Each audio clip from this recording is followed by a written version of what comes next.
Yeah, I'm just letting them in as they pop up. Okay, because And I can't see the school admin yet, and no, I haven't seen them yet. 2, 3, 4, 5, 6. We have 8 LSC members, so we do have quorum. yeah. I do see we have Deputy Chief Travalos is here. I see people from CPS Safety and Security, if I'm not mistaken.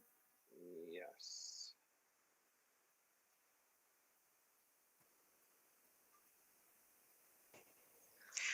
And Hi, folks. This is Esme Barrero. I'm from Alderman Tunney's office, and I believe our Chief of Staff, Bennett Lawson, is also on the call. Perfect. Thank you for letting us know, Ms. Barrero. Is Cindy on our call tonight? Cindy hasn't logged in yet. Okay.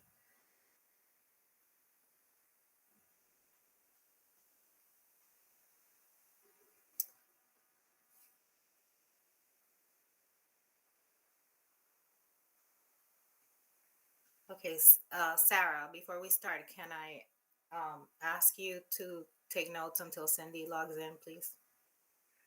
Yes. Thank you. So sorry for the delay, everyone. It's 6:04 and we're going to begin our meeting. I'm sure other people will join us in a few minutes. At 6:04, we called to order the Tubman LSC meeting for February 8th, 2023. I am going to do a roll call. Mr. Hall?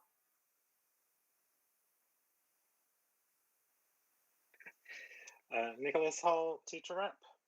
Ms. Hulbert?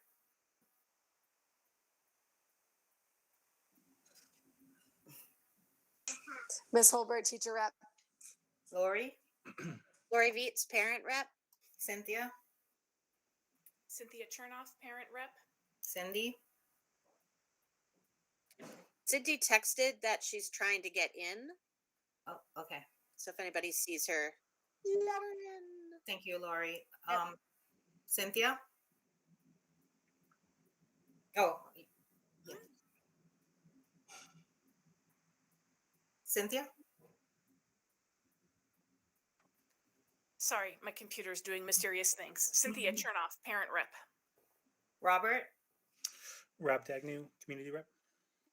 Ms. Brooks? Cherise Brooks, paraprofessional. Michael? Michael Weinstock, parent rep. Sarah? Sarah Ogato, parent rep. Principal Gibson? May? May, student rep. And I'm Eliana, parent rep and chair. So we have established quorum for our meeting. Our next point of order in the agenda is the approval of the agenda. Before we discuss that, first of all, I want to start this meeting by sending a hug to everyone. Thank you to our admin, to our staff, to our parents, to our community, because yesterday we demonstrated why Tubman is so amazing. And we'll hear more about that during this meeting.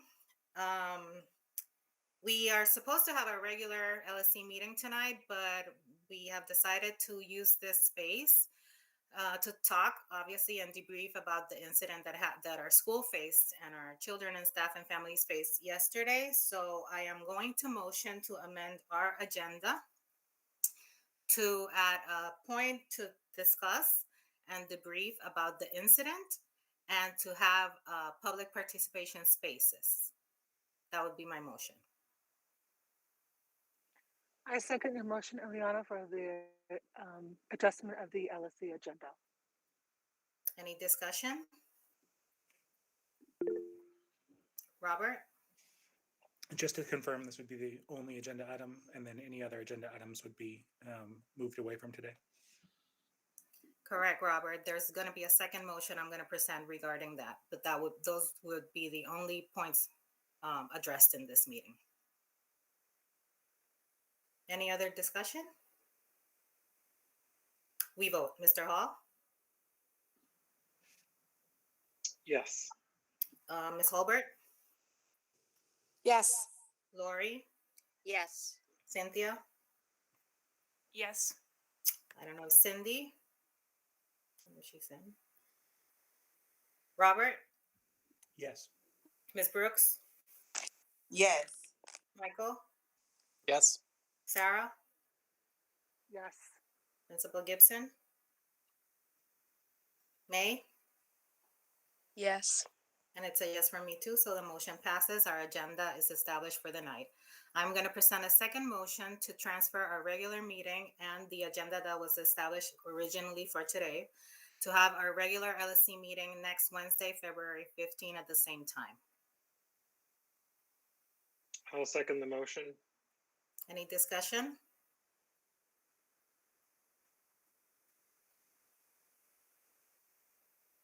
We vote. Mr. Hall, Yes. Ms. Holbert, Yes. Lori, Yes. Cynthia. Chernoff's computer just freaked out, so she'll be right Okay. back. And Okay. I think Watola's still trying to get in. Oh, Okay. Cynthia, I see you. Cynthia, we're voting on the amendment of transferring the meeting to next Wednesday. Yes. Sorry about that. It's okay. Robert, Yes. Ms. Brooks, Yes. Michael, Yes. Sarah, Yes. Principal Gibson, May, Yes. and it's a yes from me too, so the motion passes. We have established that our regular LSC meeting with the agenda that we had for tonight is going to be held next Wednesday, February 15th at the same time, 6 p.m. The link will be posted as usual, and we will discuss all the agenda items that were going to be discussed tonight. Thank you all council members for agreeing to do this and giving this space to all of us to talk about this. I see that we have AP Moore that has joined us. I see Chief Asaf too. Thank you for being here. If any other council member sees anyone else that is a special guest tonight, please point it out because I can't see everyone. Hi, Senator Feigenholtz is on the call as well as Alderman Tunney. Thank you so much, Senator and Alderman, for being here with us tonight. It means a lot because our community needs a lot of support. There's a lot of questions, and knowing that you're interested, that you're here, it means a lot. So thank you for being here. I did see someone in a Chicago police officer uniform, so I believe that there's someone here from CPD as well. If that person could identify, Oh, there's a whole bunch. thank you. Okay, can you please identify yourselves and thank you for being here tonight too. Thank you. My name is Art Hernandez. I'm the sergeant in the community policing office. Captain David Delpilar. Officer Kelly Sims. Thank So, you. yeah, I know that we just got sent this meeting a little earlier, and we have some other stuff going on. But if there's a way of maybe if there's some questions that we can address, maybe before the meeting goes further, we'd love to do that. Okay, I am going to talk a little bit about the logistics of this meeting, which is going to be different, but we still have to follow some guidelines. The idea is to get all the answers, reports, and from all of these people that special guests that we have here, because we all have questions. There's some, as I said in a post that I made on our school page, that the school doesn't have answers. So that's why it's great that we have people from Chicago Police, from CPS Safety and Security here to be able to give us the answers that they can provide at this moment. We are going to do our best to facilitate that. How it's going to go is that first the school is going to present the situation. They're going to debrief us on what happened, what went on, how they handled it, what went on today, because we received support from CPS, which we're very grateful for that. But obviously, we want to know what happened, and then we can go with the Chicago Police to explain to us, or maybe brief some questions. In terms of public participation, we have I think it's 13 people have signed up to participate. I would ask dearly that we listen to what is going to be presented to us, because maybe some of your questions will be answered. If not, you will still get your space for public participation. However, those people that didn't sign up, If you feel that you have a question that you need an answer, please, we're going to do an exception this time. Please include it in the chat, and we're going to monitor the chat. And if there's something that comes up that has not been answered, we are going to do our best as council members to ask the right people for an answer. So if you didn't sign up tonight for public participation and you have a question, please post it on the chat and we will go over that. And again, questions that have not been answered, we will ask them in the meeting if we have the right person to ask them to. Robert, our Sergeant of Arms, and myself, we're going to monitor the chat. So we make sure that it's not a repetition of a question and that the time is used wisely, because obviously we don't want to be here for 5 hours. So I am going to let Ms. Moore or Principal Carey. I know the chief, I'm sorry, the chief had raised her hand. I don't know if you want to say something before we start, Chief Asaf. No, thank you all for being here. I just wanted you to be aware that Office of Safety and Security is also on the call, but I think you already know that. Yes, we do. If those people could identify themselves, because again, I can't see everyone. Sure. Hi.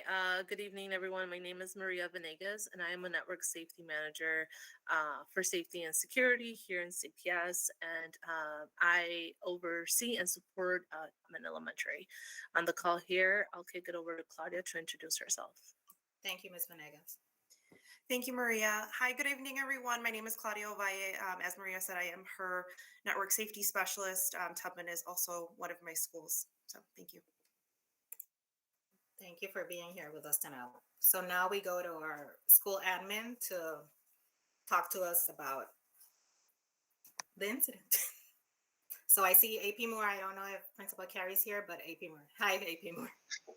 Good evening, everyone. I just wanted to address the incident that happened on yesterday. There were some questions that was sent to us that I'm going to share, and CPS Safety and Security will address some of the questions that I have on the slide as well. But in regards to the overall incident, we did send out an updated community blast on today. So any questions that was not answered in the blast, please just feel free during that time to ask us. But I'm going to share my screen with the questions that I did receive from the LSC chair, and with guidance from our network, we were able to get some answers for these questions.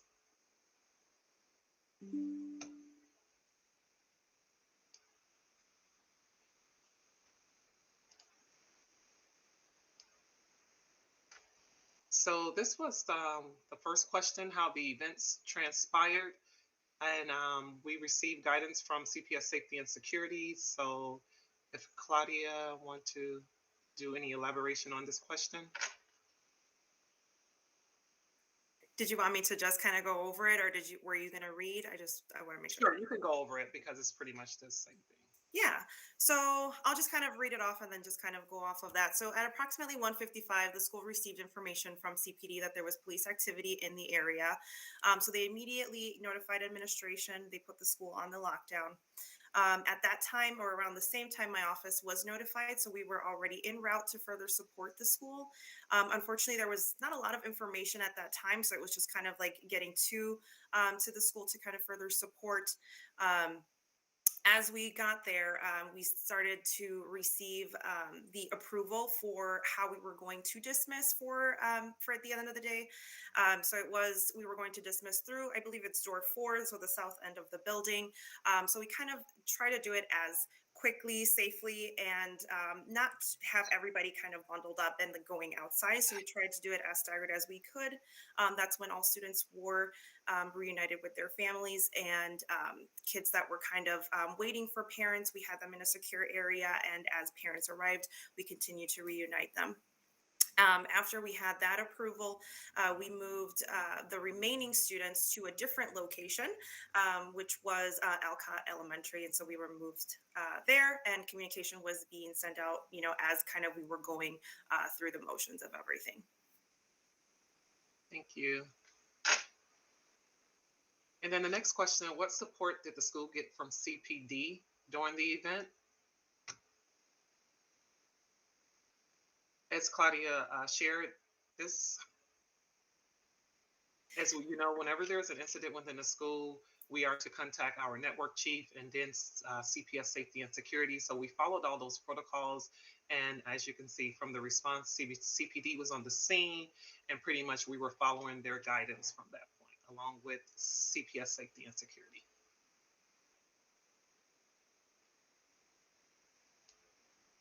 I think this would be, if I may suggest, this would be a good moment for the police officers on the call to share some of their knowledge of what took place yesterday. We have to be aware that they might need to go soon to get back to their duties. Yes, thank you, Chief. If you could provide your update or any information, it would be great. Thank you. Hi, I'm Captain Del Pilar. No, that's cool. So, we can start from the top. I can't tell you any of the investigative stuff with it, but I'll tell you just how the events played out, how I understand them. We responded to a call of shots fired, multiple calls of shots fired. Based on our location, officers knew it was across the street from the school. When they get to the scene, they learn that 2 dogs had been shot in an incident. The owner of the dogs said that a person had run into the building, come out of the building directly across the street from the school. Another witness had said that he went back into that building through a different entrance. That unit had 30 to 40 units to it. So there was a lot of questions. We didn't know the nature of this incident. We didn't know who the person was or where he had gone.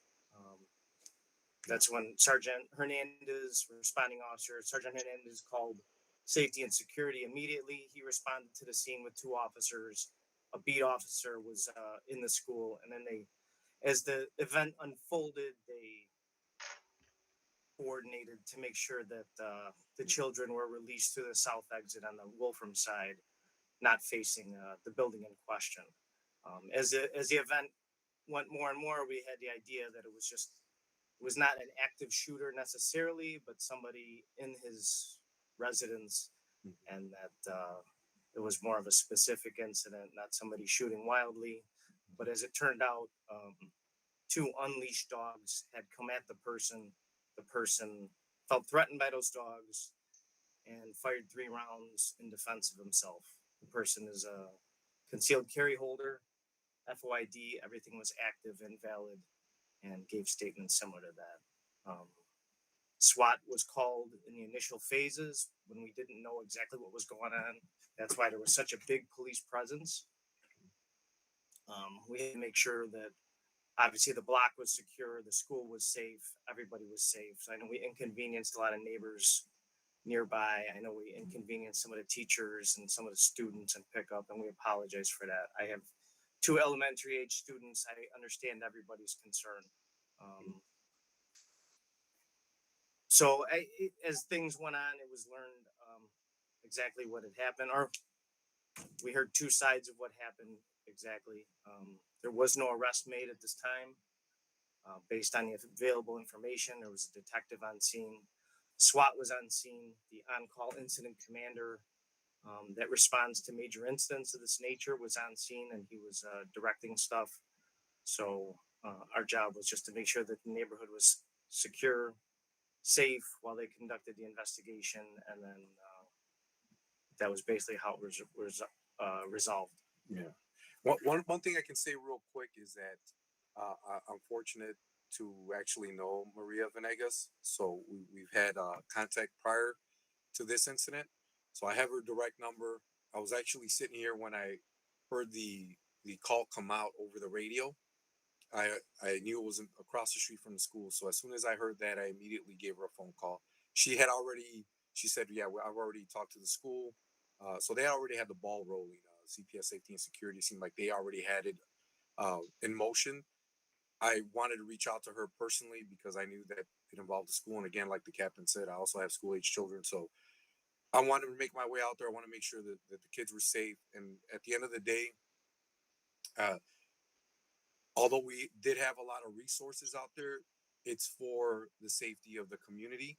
So it's a lot easier to pull back resources that we don't need than to try to get them there at a later time. So being that it was a school and it actually across the school, we didn't initially know. Actually, when I called Maria, I didn't even have all the details. It was just kind of unfolding via the radio. So I said, listen, there's a possible armed offender. I'm not sure exactly what happened. I know some rounds were fired.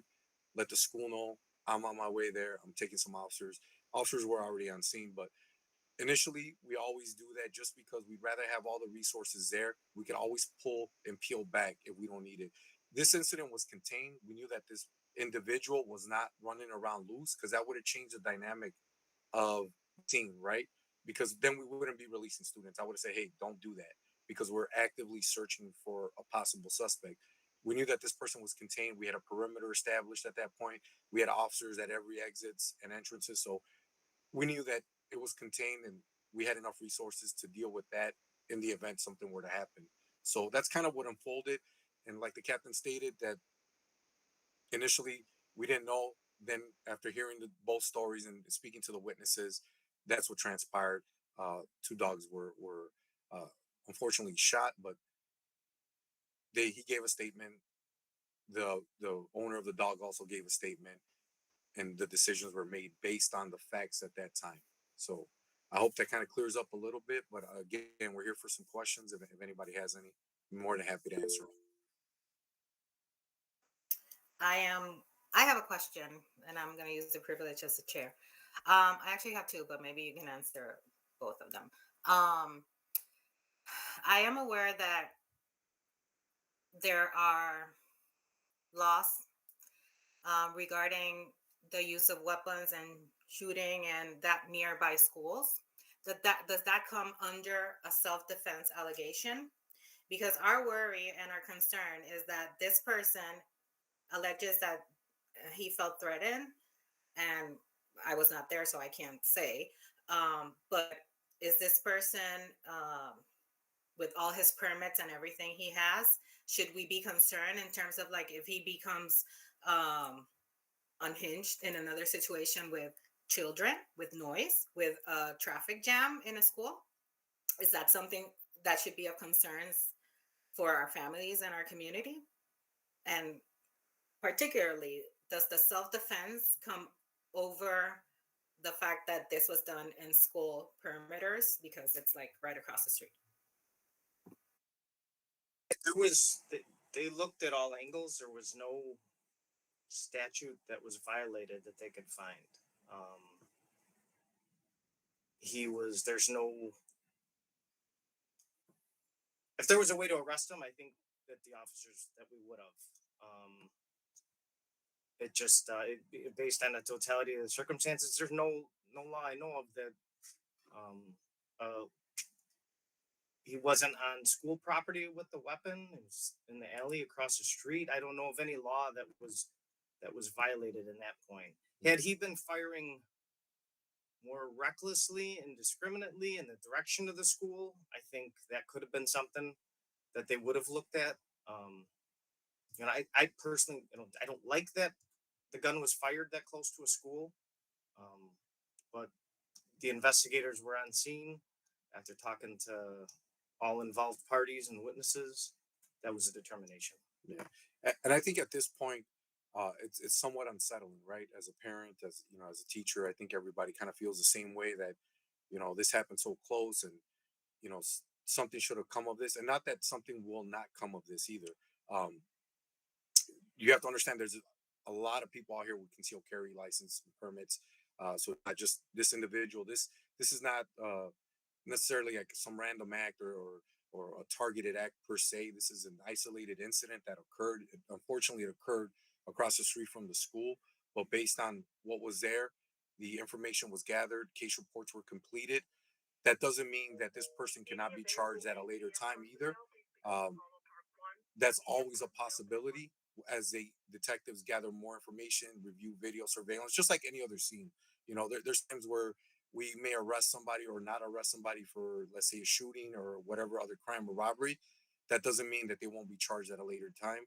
Uh, it just takes a little bit more of evidence gathering, maybe more cooperation from the community, and once that's established, that person can then later be arrested and charged with whatever crime would be appropriate for that instance. So I don't want people to think like, oh, this didn't happen, and I understand that we do live in the time that immediate gratification. It's like we want things like now, but the way that the system works, we have to make sure that in order for someone to be prosecuted as well, that we have a solid case against a person. And sometimes that means waiting a little bit and gathering a little bit more information, maybe a little bit more video, because maybe we gather some video that shows something different, maybe contradict statements. But at least we have those statements locked in. We have a case report, it's completed. We can now go back and review, and the detectives can determine whether this is an appropriate case to bring to the state's attorney's office to then charge at a later time. So Oh, thank you. I see May McGanner, our student rep, has a question. Yeah, hi, I'm May. I'm a student at this school. So I wasn't there the day, I wasn't there yesterday. I was homesick, but I got emails from students inside the building during that time, my fellow classmates, and um, so I heard their concerns, and then afterwards, after they were let out, I heard that it was extremely, terrifying just to be in that situation, and like, having to know that like my my little brothers, like his classmates, were like terrified. It's like it's not only scary, but it's kind of just like disappointing because it just like seems that this guy's right to shoot dogs is more important than the kid's right to feel safe in this school. And I don't know what's going to be done to ensure these kids' safety. I just want these kids to know that they are safe at this school, and I feel like that's not being communicated right now. Um, and it's just hard to hear as a student who goes to this school. one thing, and I appreciate your question, and I thank you for your concern. One thing I want you to know, that our number one concern is always going to be the kids. I want you to know that first and foremost. We signed up to do this, and that's why you saw the police presence that was there. It was because of the kids.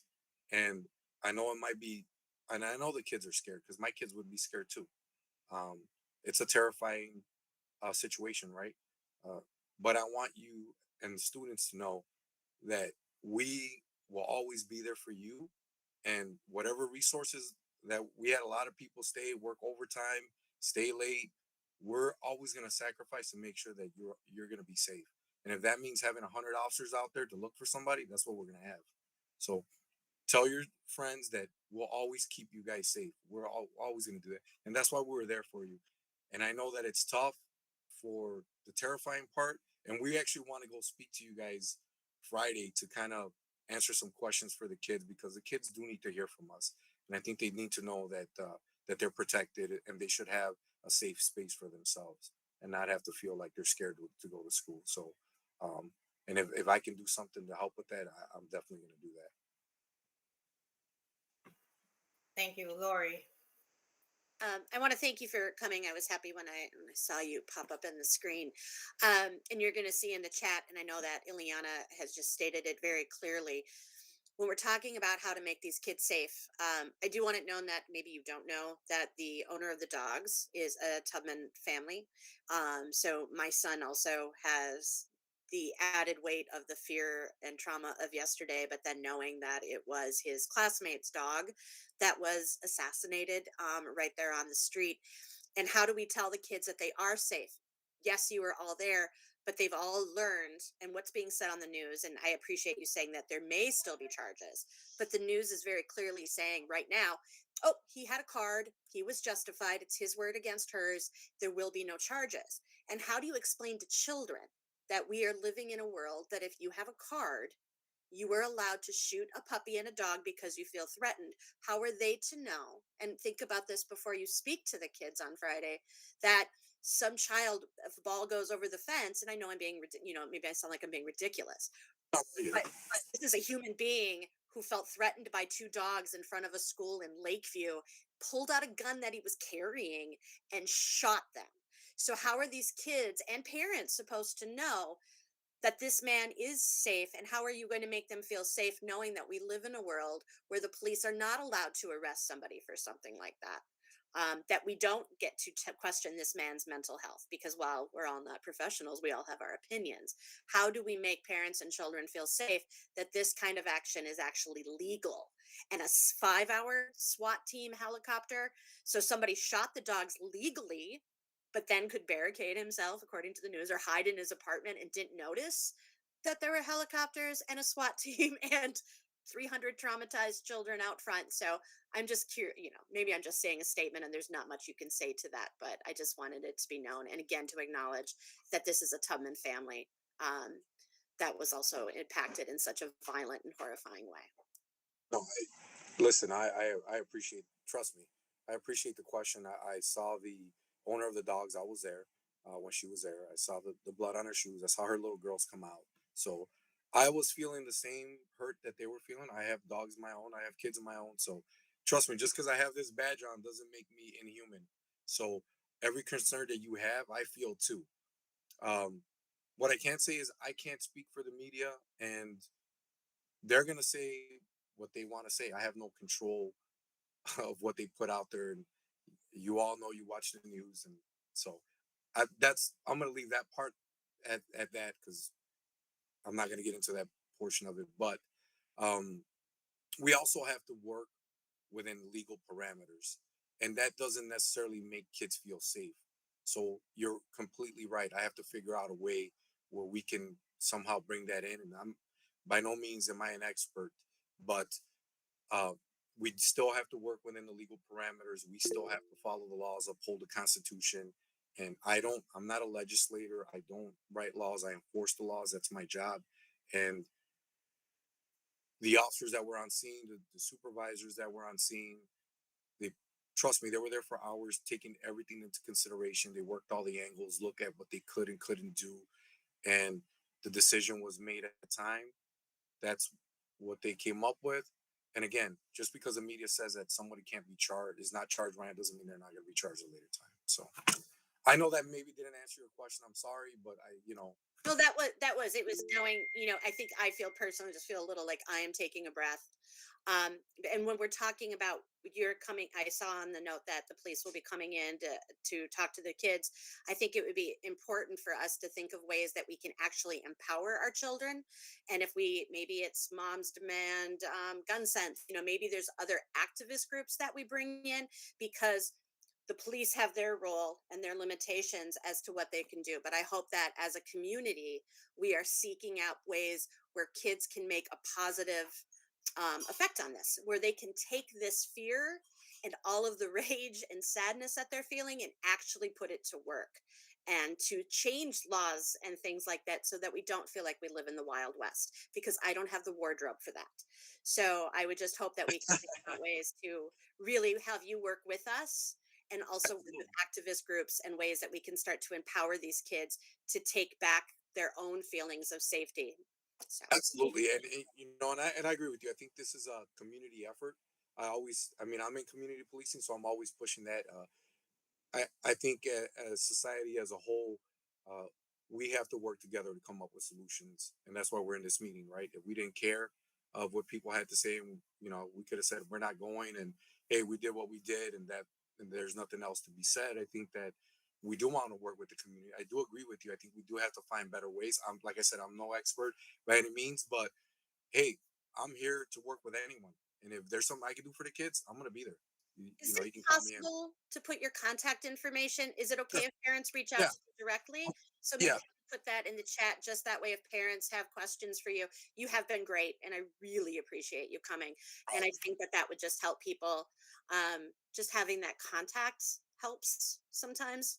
And it would just be interesting to work with you in the future. My pleasure. All right, I'm gonna send it down. I agree, Laurie. Thank you. Before we continue with AP Moore and the Safety and Security Office, there's a question in the chat that if you could answer. What time did CPD deem the shooter contained?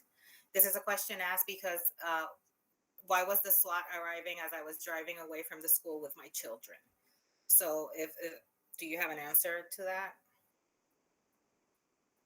Yeah, so when I don't have the exact time, I would have to actually look that up. What I can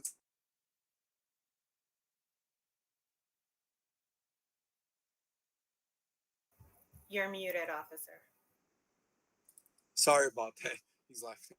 So I was typing the emails. I'm sorry. So you have my personal email, and then you also have the community policing email. What I can tell you about SWAT is that SWAT is a support unit. So the officers on the scene, they're no different than they wear the same patch I wear. They just happen to have a specialty. So whether they arrive an hour later or they're there as a support, they have more of a specialized skill set. But the first responders are always going to be us. Anything else, K9, SWAT, Marine unit, helicopter unit, these are support services within our department. So they may not necessarily, we can't wait for SWAT or anyone else to show up and say, well, SWAT's not going to be here for 30 minutes. So we're just not going to go look for this guy. We don't have that luxury. Go ahead. And I just want to say that was assessed what was going on. We had officers on both sides of the building. They knew he was in that building. They didn't know what unit, like I said, being in multi-unit floor. They assessed the situation. It was right around drop-off time. We would have had a ton of parents gathering, making more of a scene. They decided that it would be better to just do it, I guess, classroom by classroom out the south entrance. This way people can get out of the area and take everybody out of harm's way. So that, I think that was how they looked at it and why they did it. SWAT has immediate response people, and then they have the people that bring all the equipment just in case they need it. So if you still saw SWAT responding, there was at least 50 SWAT officers there in the end. It wasn't all needed. It was probably overkill, but like Sergeant Hernandez says, we'd rather have more than not enough, just in case. But if they released the students, it was because they felt it was safe to do so. And they had plenty of officers surrounding the building. They had officers in the building. And I agree with that, obviously in hindsight, but to get the kids out of the school, get them to a safe place with their parents, so the parents aren't worrying, the parents aren't gathering. I've only heard of other situations in other states where parents are trying to break through, police lines and stuff like that. I think this was the better way to do it. Yeah. So, and I just want to clear something up. I don't want to. Maybe the way I said it wasn't the best way of saying it when I said we're the same. SWAT was on scene actually when I got there. You may have not seen them, like the captain said. We do have sort cars out there. They're up and available at all times. They will be there first. But what I meant was the actual command vans, like the big ones that the people are seeing, those will come at a little bit later time. So maybe that's what they saw. But SWAT teams and officers were on scene already. So I think maybe that's what they're asking, because I know that the vans and all the big trucks that they see with the blue and white, those come a little bit later. So maybe I didn't explain myself. I just wanted to clarify that. Sorry. Thank you. We will now continue with AP Moore and the explanation of how the events transpired with safety and security from CPS. I do want to note that the chat is still open, and I know there are some other questions. We will send all those questions to CPD for answer. So please don't think that Molly and I think Dana, we will send your questions to them to get answered. So thank you, AP Moore. You can continue. Okay, thank you, Ileana. Another question that came into us was the support that the school was receiving from CPS. What were they doing? Again, this was addressed in the blast that we sent out on today, but the Office of Safety and Security was at the building the entire day. The crisis team was there. It was 4 specialists. We also had our social worker and our counselor providing support to students and staff. We had employee assistance program on call all day. Staff was able to check in if they had concerns or if they needed to talk. CPS did provide those additional supports for us today.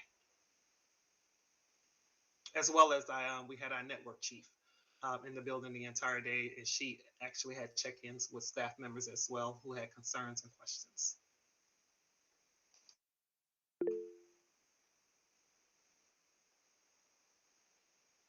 What happened with the robocalls? We did get a lot of emails in regards to the robocalls. The robocalls were sent out by CPS Central Office, and they use the contact list that we have in Aspen. So we are asking that if you did not receive the call, to please check the parent portal to make sure we have the updated information. We also in the blast sent out the emergency form to be filled out if the information is not correct, or if you don't know how to update it on the parent portal. But CPS did send out two robocalls as they were receiving the information from myself and the network chief. They were providing the updates in the robocall, and we did get that sent out to the community.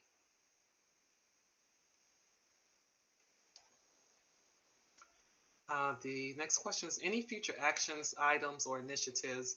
As CPD mentioned, we will have CPD community policing, the CAPS program, coming in on Friday to provide 2 assemblies for students. We're going to have the primary, and then middle school will be afterwards. Also, CPS Safety and Security will continue to support us, and they are working with us in regards to some actions that we have questions about, along with our network chief, to continue the partnership.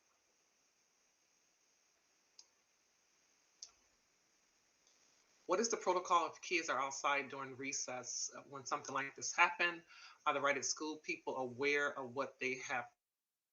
Our Right at School staff, they are aware of our safety protocols, and we are revisiting our recess protocols for the afternoon recess, because we did have a class that was outside, as many of you know, during this incident, and we are looking at ways to how we can better enhance how students can get inside. We already begun conversations in regards to putting key fobs on, additional key fobs on doors, so that staff members can just use their fob to get back in. But we are revisiting those protocols. And then the last question that we received was, who will announce the lockdown over the intercom system? As you all know, the intercom system, the microphone went out on Monday. And so it's just very unfortunate that this situation happened yesterday. And so the administration will be the one who will make the announcement of the lockdown, and we are looking at those protocols to make sure everyone, including staff, is aware of the code that will be going across the PA system at that time. Thank you, Eliana. Thank you, AP Moore. I just want to ask a question that is posted on the chat. There's a question by a caregiver that says, is that it on robocalls? There is obviously something very broken here. Is there a plan to fix it? As AP, I'm going to answer a little bit of that because we talked about this today. As AP Moore stated, it is important that everyone has their info updated in Aspen, and I am throwing it out there that if you or anyone you know needs help in updating that system, I am available, and I'm sure a lot of us will be more than happy to help any family, any caregiver to update that information. But in my conversation with the chief and Principal Carrie and AP Moore today, they did say that they were going to ask CPS Technology to check out the system, because it's obviously automated. So it's not, we can't pinpoint a human that forgot some parents or caregivers. It's a system, and then they are going to reach out to have our robocall system or whatever checked out to make sure that this doesn't happen again. But in the meantime, from our part as parents and caregivers, we have to make sure that the info is updated in Aspen. And again, if you or anyone you know needs help doing that, please reach out. We are more than happy to help you. And if I don't know if the chief or AP Moore wants to say something else about this, because I know it was worrisome. They in our grade, second grade, we have a couple of parents that didn't receive, but they have received other types of robocalls. So that's why we know there has to be some type of glitch. But just so you know, they are aware and they are going to reach out. As I said, I'm sorry I'm repeating myself, but I want everything to be clear for everyone that they are going to reach out to see to evaluate the system to see what went wrong.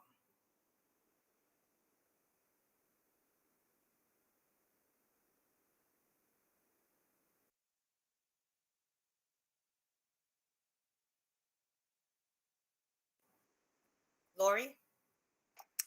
Okay, so I have a few questions. One, I know that a lot of kids it takes a lot of us to process trauma and fear and grief. So a lot of kids were not in school today, so they missed out on these opportunities that CPS provided for support.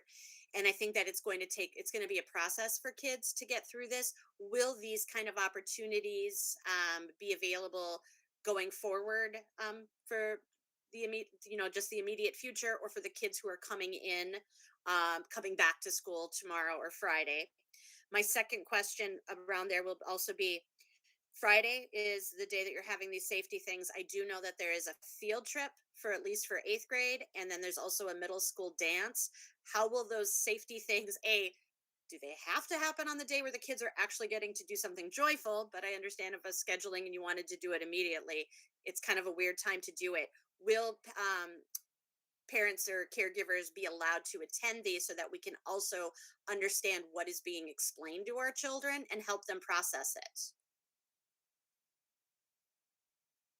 So basically, will the extra care and support options be going on past today? How is this going to work out with the really busy fun schedule that's happening on Friday? And will parents, caregivers, community members be allowed to attend these seminars? I could speak to the additional supports that happened today. So crisis is scheduled to follow up with the school tomorrow. That's part of like what we continue to do, just to continue to assess the situation, and if we're receiving more students that are needing additional supports and what were provided today, those who they were able to speak to today, or as you mentioned, those that weren't here either yesterday or today, so that we can then develop an additional plan of support for those students alongside with the care team of the school. And in regards to the assemblies on Friday, we are going to be meeting with the leadership team. As you probably can expect, we were bombarded all day today, in and out of meetings, things in place, revisiting things. So in regards to the time of this event on Friday, the leadership team will be meeting on tomorrow so that we can get that information out to our staffs. And this event is for students. So at this time, I'm not sure if it's going to be open up to parents and the caregivers, but again, we will be meeting tomorrow to discuss this.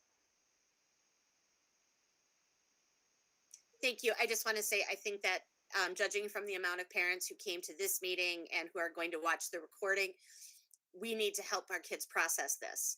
And kids who don't have the language capacity or the emotional capacity to be able to come home and tell us what happened. For example, for those of you who don't know, my 8th grader is autistic. He cannot tell me accurately what happened. So when I asked him today, did anybody talk to you? He's like, yeah, I don't know. So I don't know what was said. And I'm sure there's children with younger grades. And then there's also kids who are gonna be like, yeah, whatever, they talk to us. Parents are gonna want to know. So if it's not this assembly, there will need to be, I think, a chance just for parents, but also to educate families on how to handle this. This might be the first time that some of these families have ever experienced this kind of violence, this kind of fear. And the caregivers are also going to need support. And how do we support children? How do we get that language?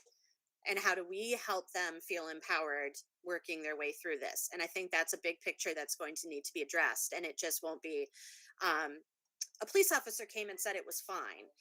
We also have to remember that there are children in the school who have been harmed. Sorry, CPD, but there are children in the school who are going to be uncomfortable inviting the police into the school. So we need to be aware of all of those different perspectives that are coming in, and how can we support everybody on all different levels going forward. So, and I understand that this was quick and you weren't expecting this crazy person. So thank you very much. You're welcome, and thank you, Lori. And just to note, we also put some resources in the community blast that went out on today. And so I think that will also be a powerful tool, but we will follow up in regards to the parents attending the assembly on Friday. Thank you, AP Moore. Thank you, Lori. My ask would be then, Chief, if you could help us with the Office of Security to try to set something up as Lori was suggesting. And I know that resources were sent today, this afternoon, on that last blast, which is great. But as Lori said, there's a process to process. So if there's any way we can set up something, we are more than willing to help with that. So if the chief, please, I know you you listen to our asks. If there's something that could be done, that would be great.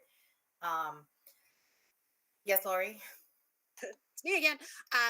Since we have CPS on here, is this an opportunity? And I feel like we've asked for this before, that you do have the restorative practices people and you have the social justice.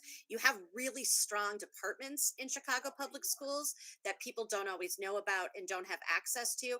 And this might be the kind of opportunity for a restorative circle for parents to be involved in and caregivers, and to process this, and to, I always think that these are the kind of things that should motivate us for change, and that we could really use this as an opportunity, not just for, okay, this is what happened, we're okay, but how can we go forward? So this might be a good time to bring in some of those departments that we've mentioned before. May? Hi. So I was just wondering, if this assembly will be like a one-time thing, to like reassure students and like caregivers and teachers, that they're safe, or will this be, a routinely thing, that happens like every month, just to like reassure, people, of their safety?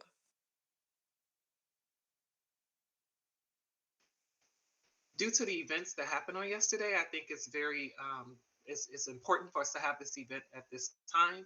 But we will continue to monitor and survey students and staffs and make sure we have events within the school that will support students if they feel as though they yet need time to process this. We will continue with these additional supports. So it may not be this particular assembly, but we will have events and things going on in the school to make sure our students feel supported. Thank you for that, AP Moore. And Lori mentioned the word change, and now I want to open up to see if someone from Alderman Tooney's office or the senator that is with us today, if they want to talk about this, if there's something, because obviously there has to be some change, and this is not the forum to talk about like law proposals or anything, but we want to know what they're thinking and how they can support us as a community. So I don't know if Esme is here still. I can't see everyone. Oh yeah, she's here. Um, Yes, I'm still here. I also still have our chief of staff and Alderman Tunney's on. Senator Feigenholz is also on the line Yeah, too. So I know thank you you. mentioned something about the state. I think I saw in the chat something about a state law or regarding. Yeah, there are state laws that talk specifically about guns near schools and the distance that they can be from schools. There are exceptions when you have a conceal and carry permit, etc. But those are conversations that need to be had. There have to happen, because obviously this situation, there was a permit. It's a legal permit, but does that eliminate the risk, concern, worry? No. So I see that the Senator Feigenholz is here. So if you want to address our community, we will be more than grateful. First, I just want to thank all of you for gathering tonight. I'm just sort of catching up on this. I was out of town, and my first response to all of you is that I want to get more information from Sergeant Hernandez. I have a lot of questions about this individual, because the first thing I heard when I got on this call was sort of, the one of the parents, I believe, said that this, we understand that the, the law, that he was within the law, right?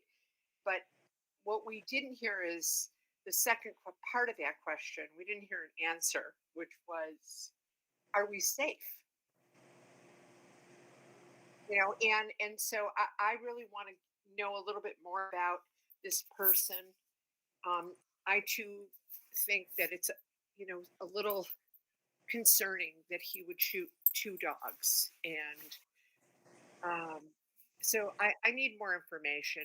I think I'm thinking just like each and every one of you, that I think the question of whether or not this is a person who might need to have some other challenges, that carrying a weapon may put him at put the community at risk. I mean, we've seen this happen around us really difficult situations. And I too am concerned about prevention. And I don't want to be an alarmist, but I also don't want to be a fool, you know? So I really want to talk to Sergeant Hernandez a little bit more about this, and I'm sure he understands what I'm talking about. Aside from that, God bless all of you. I know that this has really got it's we have a lot of work to do with these kids and with families in our community. This is a community that's loving and peaceful and welcoming and tolerant, but we also have our moments where we really get scared, and we're entitled to that. I'm here for you. Thank you, Senator, for taking the time to be with us tonight. And we are. Let me dovetail. Oh, sorry. Yeah. Ilana, let me dovetail on Senator Feigenholz and our efforts of working closely with the state legislature and the city of Chicago Police Department. I was certainly on alert from 2:00 yesterday afternoon until today and moving forward. I think within the tools within the police department, they've done a great job protecting our community. Now, there's trauma, there's issues with our children, there's maybe some tweaks in the legislation. I just want to commend the police department for their rapid response, and I've talked with the commander from 4:00 on yesterday and through today. We probably need more tools in regards to the safety of our schools and the surrounding areas around it. So as our state senator has said, this is kind of a unique situation, at least in Lakeview in the 20 years I've been alderman. This kind of incident has not happened, and thank God things have not been more horrific, but horrific enough. We've got to make sure that our schools are safety zones for our teachers and for our children. And if we can work with the state legislature and the city council to make sure that our gun laws, which are pretty darn strict in Illinois, are amended to deal with the situation that we're dealing with. I think it's a unique situation. Never mind the mental health of the person, which we're not able to ascertain tonight. That being said, first and foremost, our school zones, our safety zones for our teachers and our parents and most importantly, our children. So I'm more than happy to work in consort with our state legislature, our city council, to make sure that, at the end of the day, our schools have got to be productive, safe zones where children feel comfortable to learn, to do everything else that we need them to be our future leaders. So with that being said, I've been on the call as my state senator. We're here to try to, if things need to be amended, but we can't do it on a reactionary basis. We got to be more thoughtful. We've got to be more holistic. This is an unusual situation citywide. I think the immediate response, whether it's CPS or CPD, I think they did a yeoman's job and they should be congratulated. Now, how do we move forward is the question of the evening. So we stand ready to serve our community and certainly support our police department, making sure they do the right things to keep our community safe and to do effective policing strategy. This is a whole new era in regards to police community relations, and this unfortunate incident is going to, I think, further strengthen our relationship with police and community. So thank you. Alderman, thank you. I want to add one thing about the wonderful remedy that Tom Tunney thinks a legislature can enact. I just want all of you to know that first thing is Google Illinois' red flag law, and it perhaps as a project for all of you to talk about offline, and I'll be here for you to do that in another venue. The second thing is that we passed a sweeping piece of legislation on assault weapons and gun control, and it is now stayed in the courts. I don't know if anyone is following that right now. Is I would like to be able to say, sure, Tom, let's pass another gun law. Just what we need, more laws, but because we're having a very tough time and up against a tremendous amount of resistance for sensible gun control laws and getting sued in every county in the state. So I would like to sort of, work with this group and also the sergeant about the current red flag laws we have and how we may be able to utilize that as a way to probably maybe have a discussion about what to do here. Thank you, Senator.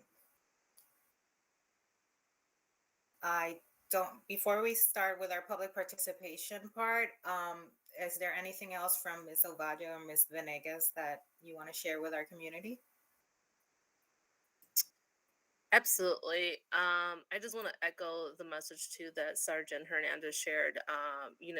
Unfortunately, through previous work that we've had to come together, we have that relationship where he immediately, contacted me, which is reinforcing, in this work that we do day in and day out to ensure the safety of our students and staff. But yes, how the incident transpired and, the incident progressed, we were in the know. Chief Asaf and I were in immediate conversation as well. She knew exactly where my team was headed, what we were doing. And it's just like secondhand nature, right? And this incident where the main goal, as Sergeant Hernandez also stated, was the safety of the students and the staff in the building. And all decisions that were made were with that in mind. So, it's unfortunate that this incident happened. I heard someone say, through this, we're going to grow together as a community. And, if we can be of any additional support to answer any additional questions that may come to mind, please send them our way. Just because sometimes incidents do happen and we have to learn to make changes and improve, right? And it's unfortunate that it has to be done that way. But I too am a parent of 2 young CPS children, so I echoed the feelings of uncertainty that most of us felt yesterday. Thank you, Ms. Venegas. Cindy? Yeah, just thank you everyone for all of the input from our Senator Tom Tunney. Thank you very much, and CPD. Oddly and eerily missing is any voice from our staff and our teachers, and I just wanted to check in with them and to see We're going to that. And yeah, I just want to know how they're doing. Yes, we're so worried, of course, the safety of the kids and the community, but really, you guys were in that building. You were front line. So just wondering how you guys are doing. Yeah, thank you, Cindy. That was our next point. Like, we've heard of how parents, community, admin, and as you say, but we also, as I said when we started, we thank you. We're eternally grateful for how our staff handled.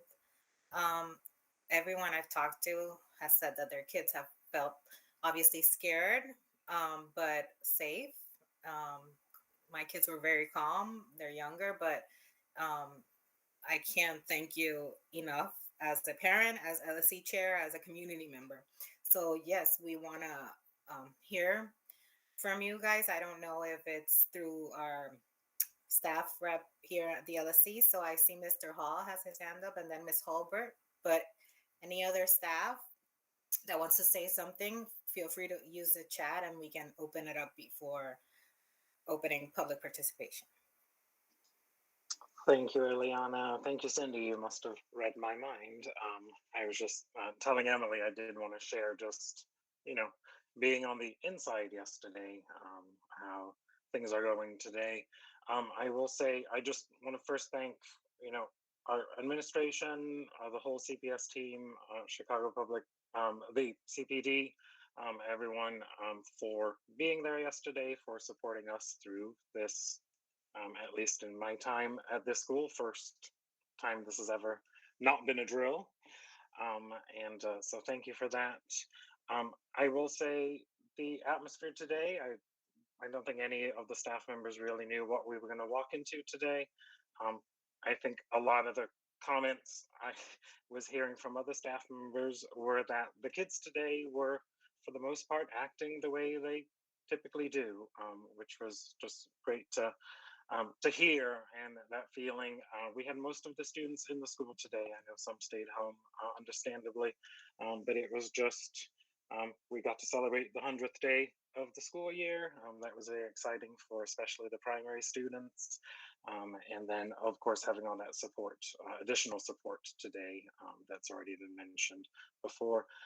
I also want to say, on behalf of the staff, thank you so much to all the um, parents I've seen today or the emails we've gotten just thanking us for taking care of their kids. That is what we do in whatever situation we end up in. That is what we do at the schools. I don't know if Emily wants to add anything onto that, but thank you everyone for your support through all of this.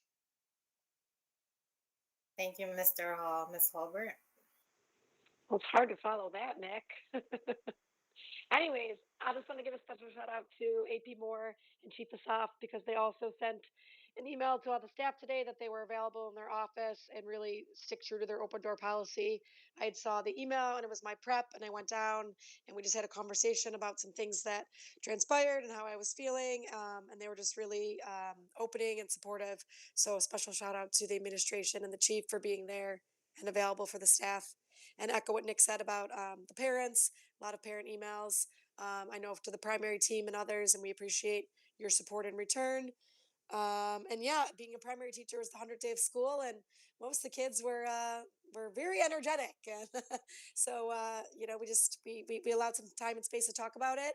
And the counselor and social worker were available throughout the building and made their presence known in each classroom. And then I feel like everyone did a pretty good job to try and just stay moving ahead in the right direction, with, of course, allowing space if there's questions, but just kind of like keeping to those routines seemed like it helped students as well. And I know that worked for many of us. So 101 days, here we come. And I also want to add that we are going to continue the support of our staff and our students. And our chief will be in the building tomorrow. We will have an optional staff meeting in the morning to visit our emergency management plan and also to do another check-in with our staff to just make sure everyone's still doing okay. Ms. Holbert, did you want to add something? Oh, okay. Lori. All right, I'm going to go there. I want to say thank you to the staff for being amazing, because that had to be scary for you. Even once you knew it wasn't anything in the building, you were still managing a lot of emotions and your own fear and trauma. I want to thank Bernadette Moore for taking on all this extra stuff, and I'm going to call it out because we've got CPS on the phone. We need a principal, a full-time, real principal at our school. I'm not going to put down any of the work that I think that Principal, I like calling her Wanda, Principal Carey is doing, and Bernadette Moore and our staff. But they had a very challenging year last year, and they're having a very challenging year this year. And they are working their butts off and their brains and their hearts out to make sure that our kids are getting the best of what Tubman has to offer, and they're taking care of each other, which I think is amazing. And I don't feel that we are taking care of them by allowing us to not have a real principal for all of this time, and to have, and I know that was the issue tonight, but I feel like somebody had texted me, is like, has our school hit rock bottom yet? Is this going to be it? With all of the chaos and everything that happened. And I think it's just a symbol that our school can rise above all of that. But CPS, we need to have movement and we need to have real answers. And I want to make sure that AP Moore is getting the support that they deserve for taking on all of this. And now they're going to have to clean up all of this, because that is more meetings. Sorry, I'm upset. There's more meetings and more support and more emotions and more trauma. And they really need our support, and CPS needs to back it. And parents, we need to back it. And you're right, we can't rely on other people to do that. This is just another rallying cry for parents to be involved. So thank you. Thank you for all you do. Thank you for keeping our kids safe, but also just thank you for keeping it together through all of this, a pandemic, the principal situation, all of it. So I just want to say thank you. Thank you, Lori. So now we are going to go to our public participation. Robert? Yeah, thank you, Ileana. So I'll read through the comment here and then talk about sort of process. Members of the public are welcome to make comments and ask questions, but must sign in to participate. The public is called upon to speak in the order they sign in. The public is kindly requested to limit their comments and questions to 3 minutes. Based on the comments or questions, the principal may address some concerns directly and, if necessary, create an action step for the LSC to follow up with the involved parties at a future date. While the LSC will do its best to address any comments or questions when necessary, more time may be needed to adequately address a particular concern. In terms of process, I'll sort of read through the list in terms of calling out folks as the order that they've signed up. I'll give folks also a 1-minute warning in the chat as a part of that 3-minute window so that you all know where you are relative to that overall timeline. And then I think responses, if any, will be sort of bundled into the end in terms of listening to folks and then giving some comments as necessary at the end. So the first person that we have, Cynthia Chernoff. There we go. Hi, I'm Cynthia Chernoff. I'm a parent rep on the LSC. I also work in the library most mornings. I first wanted to start by saying a huge thank you to everyone in our building for taking such good care of our children. I saw a bunch of people today while I was moving through the halls, and everyone was really open and obviously processing a lot of stuff in a lot of different ways, and I just wanted to acknowledge that. And the one thing that kept me, I was not at pickup yesterday. It's my mother-in-law's day to pick up, and I did not get a robocall. So I was hearing about all of this via text and Twitter, which was pretty scary. But as soon as I knew that the incident was off campus, I knew that that when our administration said the students were safe, I knew that that was true. And just talking with people this morning, that just reaffirmed my belief that we really have an amazing staff in our building. I signed up to make comments today because I did not get a robocall. I did check my Aspen and my information is there. I spoke with Ms. Gordon this morning. She checked my information is there. I filled out my emergency contact information at the beginning of the year. I will do it again. Ileana, I will take you up on your offer to help double check, but I know I'm not alone.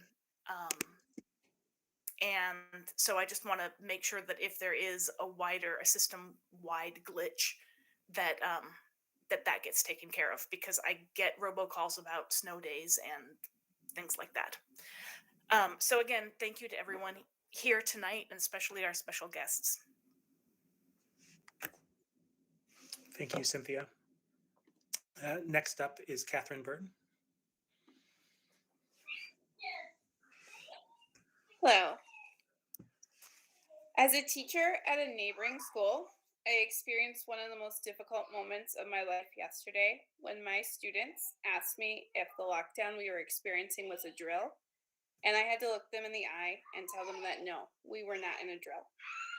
A few minutes later, this nightmarish situation hit even closer to home when I received a text from my husband informing me that Tubman was also on lockdown and that the shooter was only just across the street from the school of my 7-year-old son. My 3-year-old son was with my husband, who was waiting with the other parents on any news of a safe dismissal. As I did my best to remain calm in my own classroom, I was overcome with fear about their safety. I would like to thank the teachers, staff, and administration at Tubman for keeping my son safe and calm during this crisis. However, the story is not over. There is a man who is unhinged enough to shoot 2 dogs in a school zone living across the street from our children. I have had to piece together most of the story from the media, as the school reported very little on the actual event. At this point, I don't have enough information to know whether or not I feel comfortable with my son walking to and from school and playing at recess, knowing a man across the street can murder animals with a gun as he sees fit. I am calling on the local school council to investigate this matter further so that parents like myself can feel reassured about a safe return to school. Our family loves Tubman and the great community support the school offers, but our safety comes first. Thank you for the opportunity to allow me to speak this evening. Sorry, guys. Thank you, Catherine. Next up, we have Melissa Levine.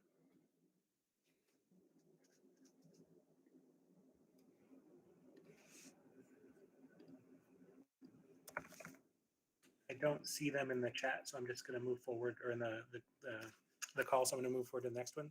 Lisa Davies. Hi. I have a first grader at Tubman. Hi, Mrs. Holbert. Echoing thank you for everything yesterday.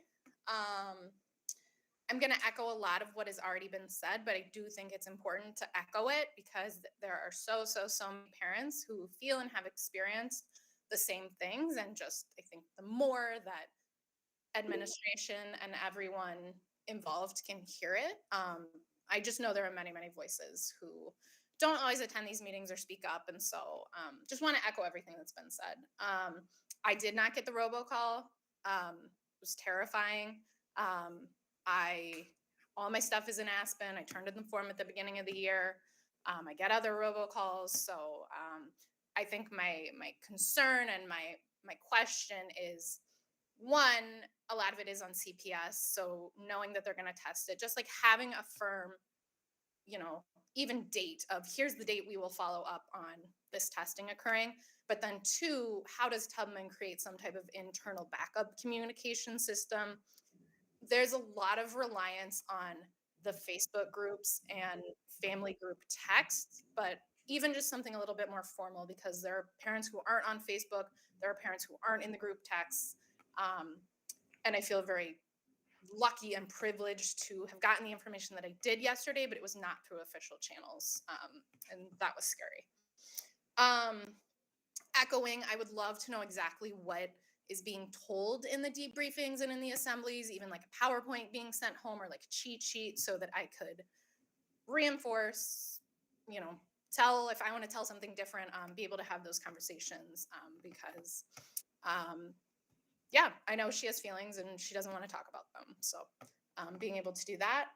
And then in one of the emails home, it said there was a soft lockdown, but I was told by my daughter and from classroom communication that they were in a closet for an hour, which to my understanding is not a soft lockdown. A soft lockdown is when instruction is continuing as usual, but you're not allowed out of the building. So just some clarification on what exactly happened and the language, but that's all I got. Thank you. Thank you, Lisa. Next is Karen Bass-Eller. Good evening, everyone. Thank you so much again to our incredible Tubman administration, Ms. Moore, Principal Carey, to our incredible LSC chair, Ileana, who has really stepped up in a leadership role that, goodness, did we all need this year. And I am so grateful for all that you carry for our school, Ileana, to help with communication and ensure that our community is getting what it needs. And I just wanted to name that because you have been such an incredible champion for our students, for our staff, for our community. And I'm so grateful for your leadership. I also want to take the opportunity to say that every crisis, and thank goodness this trauma has resulted in a trauma that allowed our students to heal in a way that can hold them, hopefully, as they need to be, in our community to be held in a way that they need to be, and that we're not dealing with much worse repercussions in this incident. And so, if we can possibly use this moment of a crisis of what was averted to learn some lessons of what needs to be done for all of CPS, not just for Tubman, for every CPS elementary school to test their intercoms tomorrow and find out if they're working, so it doesn't sound like what I hear on the CTA half the time when you can't hear what the intercom is actually saying about your train that's delayed. Is there a way for us to test all of these systems, the robocalls, and send out a blast all parents? Have you received a robocall today? We need you to respond if you have not received a robocall today, because we want this information for when we absolutely need it. And if yesterday wasn't a moment to see when we absolutely needed it, I don't know what is. So let's use this opportunity for what it is, and also in the assurance that we're not having to deal with that in the midst of even worse harm. There has been a lot of harm here, so I don't want to minimize that. But what I'm saying is, instead of what we saw in Texas or what we've seen throughout this country, we don't have to worry about that kind of trauma in this moment. And so let's work to prevent it in this moment now. One other piece that I do want to say is that this community is so incredibly strong. My kids are in 5th grade and in 7th grade. And I also wanted to say, Mr. Hall, I know that you were with the 5th graders yesterday in specials, or they opened up the curtain so that they could talk to you. And because they were in specials and Missy was out and Mr. Dillon was there, who was wonderful, but it is not the regular classroom teacher, you really stepped up in a way that I think helped reassure these students who've known you for so many years and trust you, and we trust you. And because this community is so strong, I know that when I send them to school every day, they're in great hands. And in this community and the community of parents and caregivers, they're in great hands. And you can't say that about every school. And I'm so grateful to all of you. So thank you for what you do. Thank you to all the LSC members here who are working hard every day to address these questions. And I'm here to help however I can. Thank you. Thank you, Karen. Next is Molly Conway.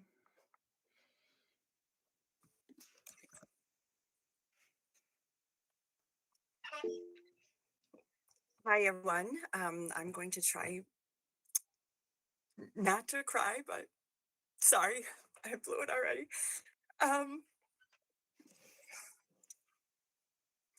You try and hold it together for your kids for so long, and then when you come and hear all these people raising their voices in combination and appreciation for everything that everyone did yesterday to support our children, it's emotionally overwhelming. So thank you, honestly, from the bottom of our hearts. I know everyone on this call felt equally heartsick and very scared at that first initial hearing of what was going on. I do think it's important for us to communicate the stories that we've been hearing from our students. I want to make sure that these are things that we're hearing in the 4th grade, which I have twin daughters that are in 4th grade. They also were in the specials. They had library that day, and they were with Mr. Laughlin, and I so appreciate Mr. Laughlin for keeping them calm and safe. They do have at that age, some children do have devices, watches, and such that are able to communicate with parents. And they were aware that there was a shooter that was outside of the building. And they were frightened. They were very frightened. My daughters described trying to assure their friends that they were okay.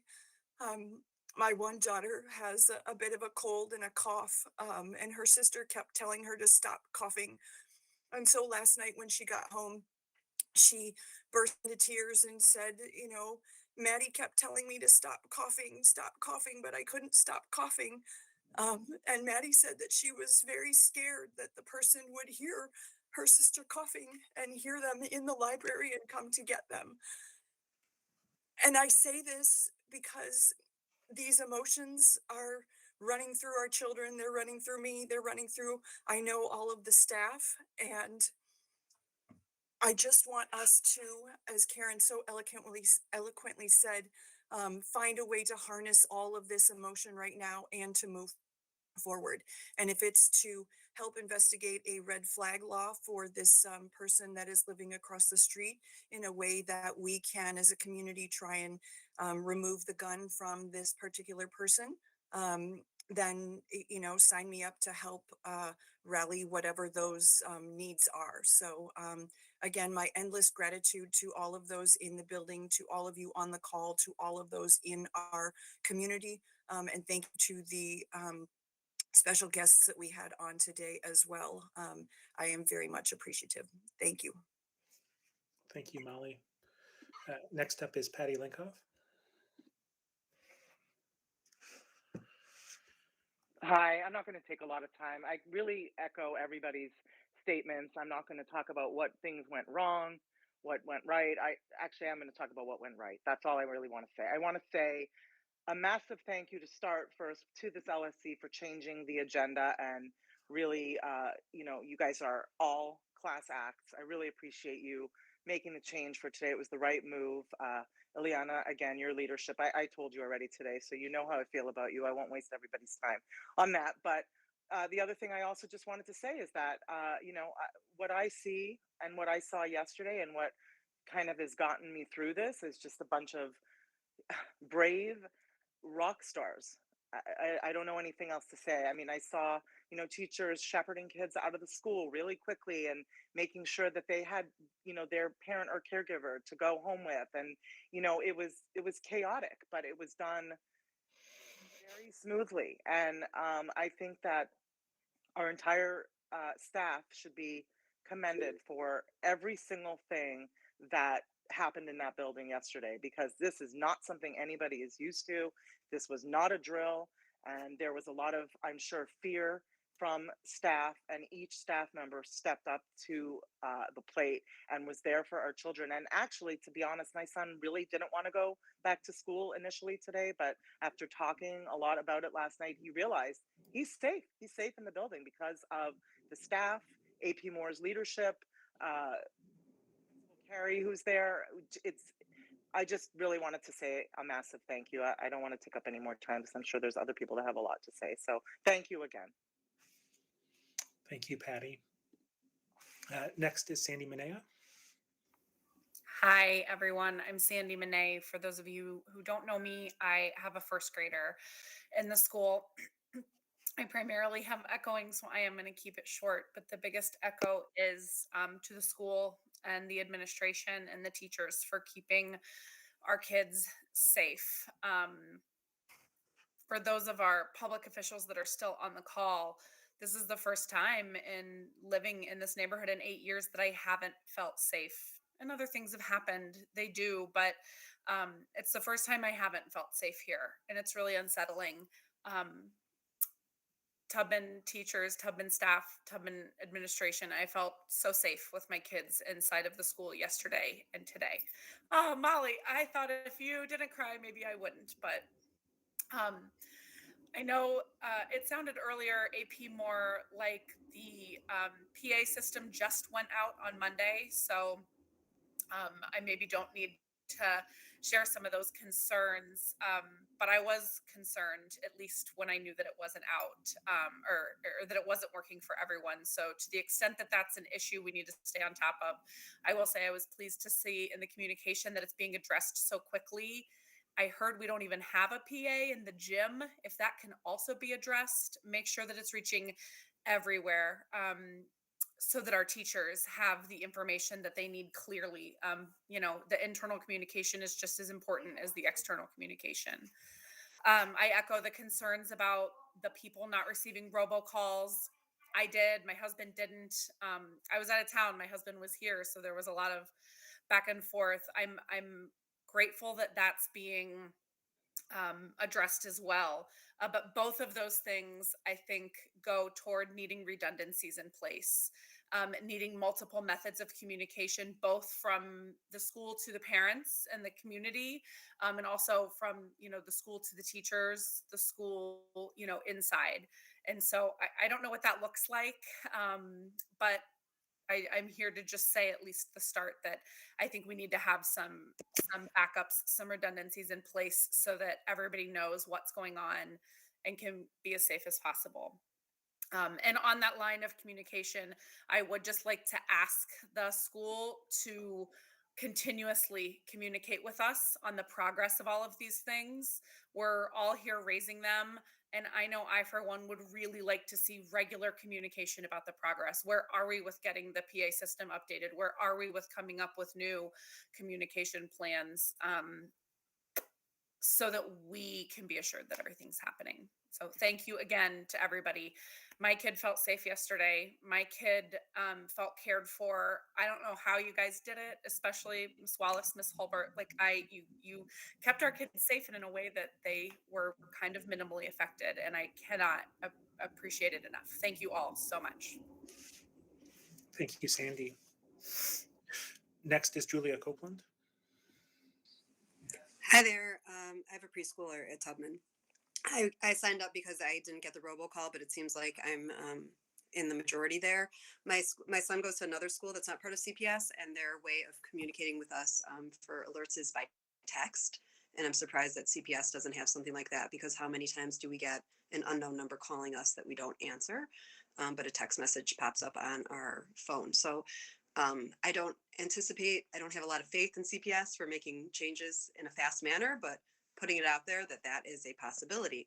The other thing I wanted to say is a huge thank you to the teachers and to the staff for protecting our kids and our most vulnerable. And then I want to say thank you to the police department. And I know that I don't think they're still on the call, but like, man, every time I see a police officer, I give them a thumbs up, because I think that you guys deal with a lot of negativity, but like, I support you, my family supports you, I think our whole community supports you, and we thank you, because even though seeing flashing lights in your school is scary, it also gave me some assurance that things were being taken care of.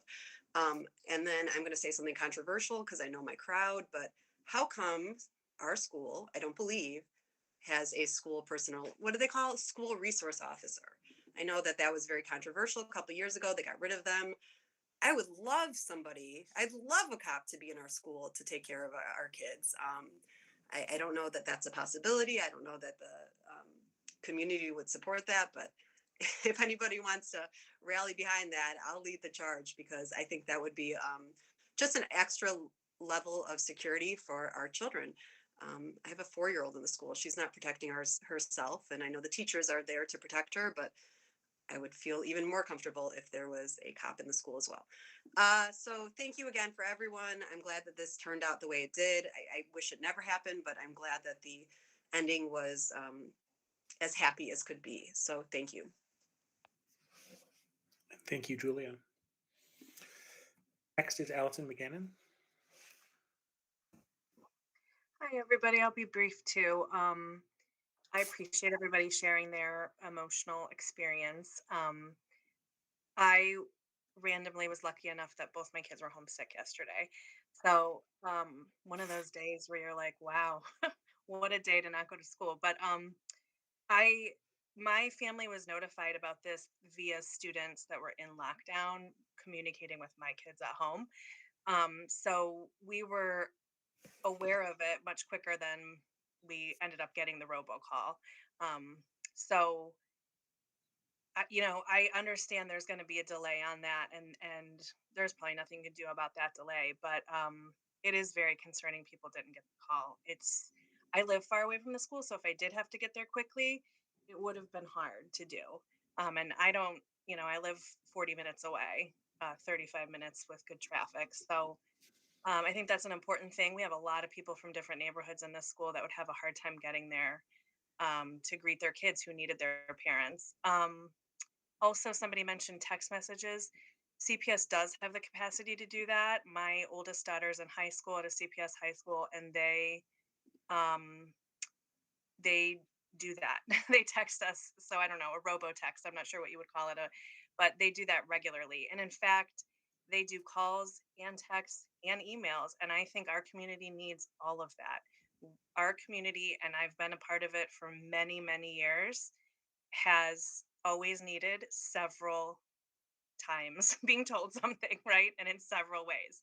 We need it in print, we need it um, over email, we need it a million ways. So I feel like if we can add that to the list when they're revisiting how to communicate with families, to do it via text, just always regularly. Um, because yeah, people aren't going to answer the call, or they can't. A lot of people have jobs where they cannot answer the call, but they can look at a text. So um, that's kind of what I wanted to say. Thank you, all the teachers. Oh, and one other thing I wanted to say too was just I know I mentioned, or I know you all mentioned kind of things that were done today and kind of resources that were offered.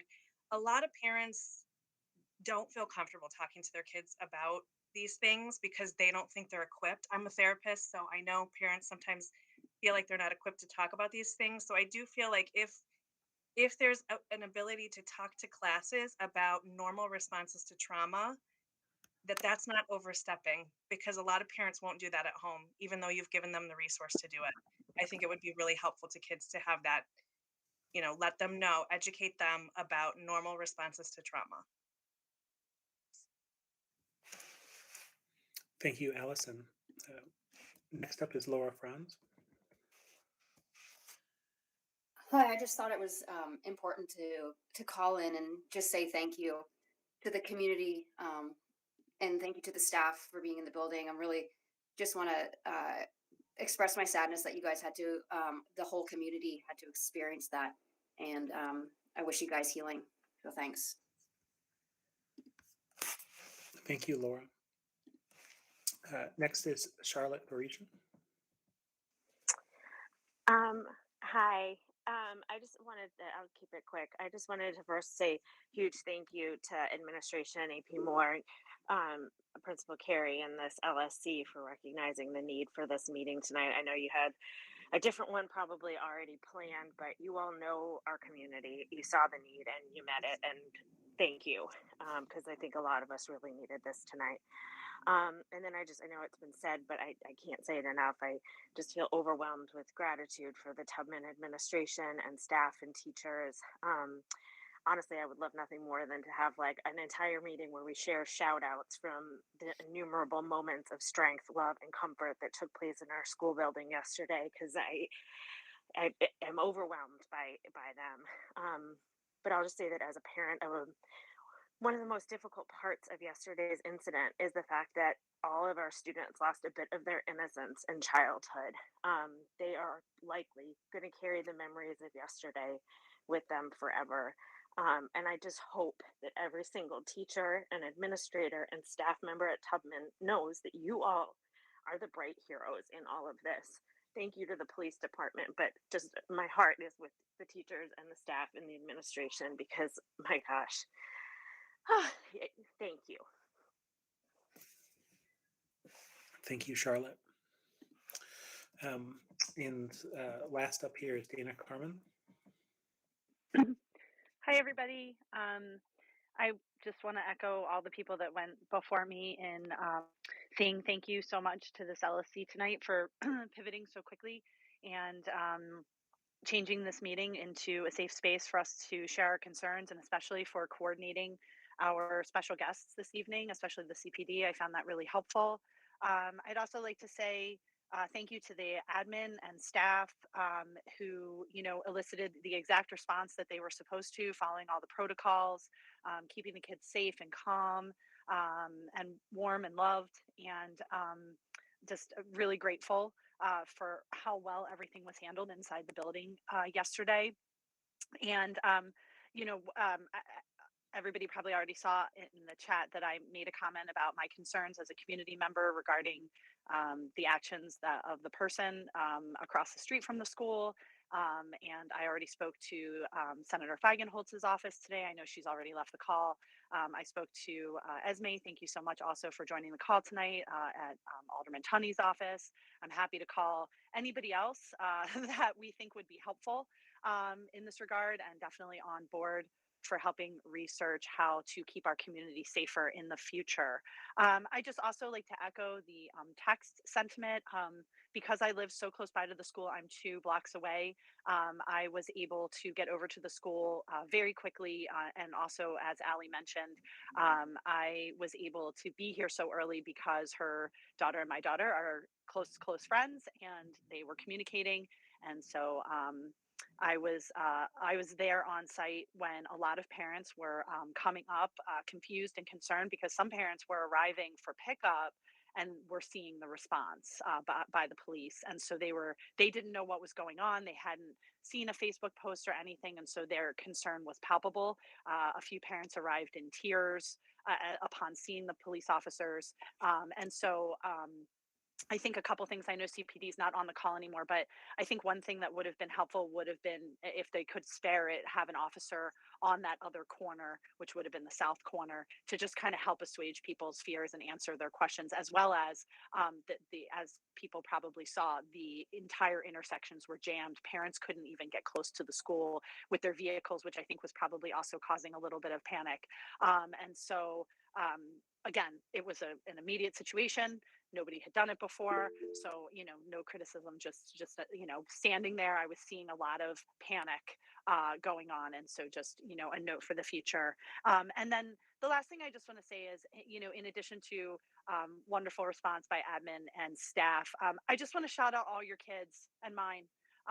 They were super brave yesterday. I saw so many texts from parents and messages from parents about the calls they were or texts they were receiving, messages they were receiving from their kids, which are heartbreaking.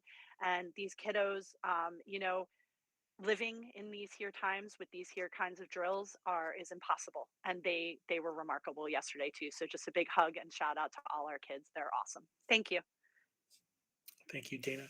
And that concludes public participation today. I'll hand things back over to you, Ileana. Thank you, Robert. Ms. Moore? I want to say thanks to everyone for your comments. And I also want to address the robocall, just to let the community know that our network chief has already requested the database, the list of names that CPS had in their database, along with the contact information, so that we can take a look and see exactly what possibly happened with the glitch in regards to everyone receiving a call about the incident on yesterday. Thank you. Thank you so much for that update. And again, I'm available to help to cross-check that or help with anyone that needs to update, etc. There is a question in the chat, or a concern about in that last class we got. It talks about another lockdown drill, and there's concerns about that being too soon. It's trauma again. Is there a way to reconsider when, or parents are also asking if they could be notified before that, because some might even consider not sending their kids to school? Is there some way we can work this through? In regards to the next lockdown drill, again, with guidance from our network chief, we will let everyone know the date that this will take place. It is not any time within the immediate future, but we are going to send out communication as before when we had our lockdown drill back in, I want to say it was September. A letter went home informing to the parents and the caregivers that we are going to be having a lockdown drill, and so we will follow those same protocols. Lori, before you go, I see an amazing suggestion made by Cynthia, that when she first got the robocall, she assigned that number, the name CPS robot. So when it pops up in the phone, it's from CPS. It's just an idea, throwing it out there. I think it's great. Lori? Other schools that I've attended have, I know we paid for the service, but there are services that the school could do that we could control our own reminder texts, and parents opt in, and then that is what would be used in an emergency, or a reminder that there's a LSC meeting, or that's used for reminders. And it is a service that we could control ourselves in the moment and not have to rely on CPS. So that might be, and now as I was just Googling, there's a million of them now, mass text services that we may want to consider so that we are in control of our own destiny. Thank you, Lori. Sarah?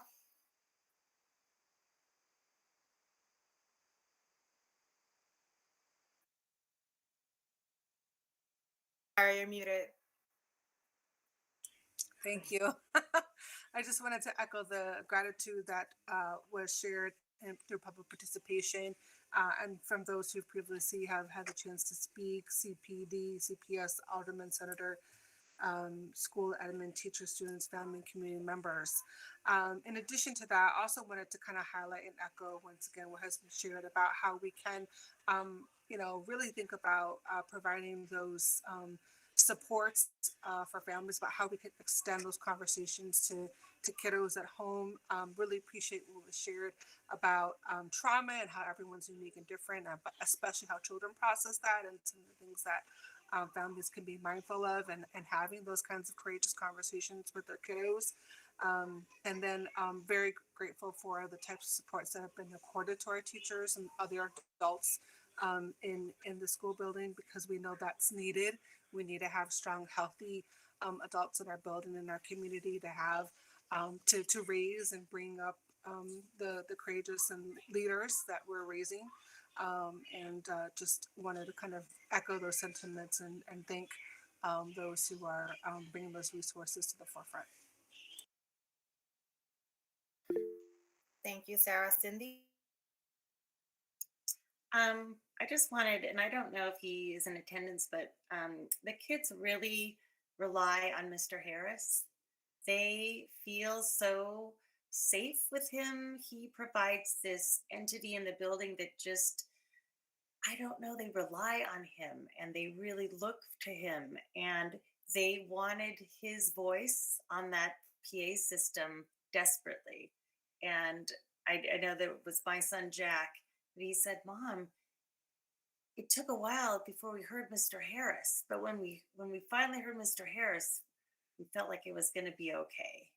And they also really are paying attention in these drills because they were waiting for bulldogs asleep. They were waiting for this voice to come on. So huge shout out to Mr. Harris. He's one of those people in the building that he's just absolutely a special and unique human being. So thank you to him. Thank you, Cindy. And just echoing what you said, and I didn't ask for his permission to say this, but I'm just going to throw it out there. Yesterday, Mr. Harris was in his lunch break when he got the calls of what was happening. He was outside of the school and he came back running to the school, and he got in to deal with the emergency. He bypassed police and everything and got into the school to deal with this. I'm sorry, Mr. Harris, I'm throwing you out there. I know he doesn't like this, but I think it has to be said because he is amazing, and he went in there for all our kids and all our staff and everyone,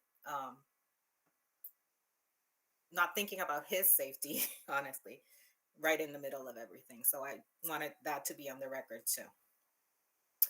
I don't see, Robert, if you see any other questions that have not been answered on the chat. The chat has the contact info for the CPD officers, the senators, the aldermen, everything. So this chat is going to be posted in our website as part of the minutes of this special meeting. So everyone can have access to those contacts. I am also going to post them on our school Facebook pages so anyone can have access to them. Or just if you forget them, just you can text or contact any of us and we can give them to you. Just so you know, it's going to be out there. If you have any other questions that you remember after we hang up tonight, please send them over, post them or whatever, and we will do our best to have the answers. We are going to follow up as LSC with CPD, CPS, where we're working very closely with them, and my gratitude to the chief and all her staff, because they have been very open and took all the questions I got from all of you that are here tonight and all that were texted, emailed, calls, and I sent them to them and they worked with it. Also, I want to publicly thank all my fellow council members for pivoting with me last night about this. But I feel this had to be done because we had to debrief as a community. And I think this is more than enough testament of what an amazing community we are. We're here for each other and we're going to get through this too. We're going to do everything. And I just wanted to say thank you to my fellow council members for hearing me, my rant late at night, and then just pivoting with this to create the safe space for everyone. Thank you, admin, again. And I don't know, again, if you have any other questions or any other concerns, please reach out and we'll work together to find them out. I saw Ms. Holbert raising her hand. It was a mistake. So, seeing that there are no extra questions in the chat as of now, we are going to adjourn this meeting at 7:52 p.m. I motion to adjourn the meeting. I'll second. Any discussion? We vote. Mr. Hall, Yes. Ms. Holbert, Yes. Lori, Yes. Cynthia, Yes. Cindy, Yes. Robert, Yes. Ms. Brooks, Yes. Michael, Yes. Sarah, Yes. Principal Gibson, May, Yes. and it's a yes for me too. So the meeting is adjourned at 7:53 p.m. A reminder that we will have a regular meeting with our established agenda next Wednesday at the same time. Thank you so much, everyone. I'm sending you a big hug again. Thank you, everyone.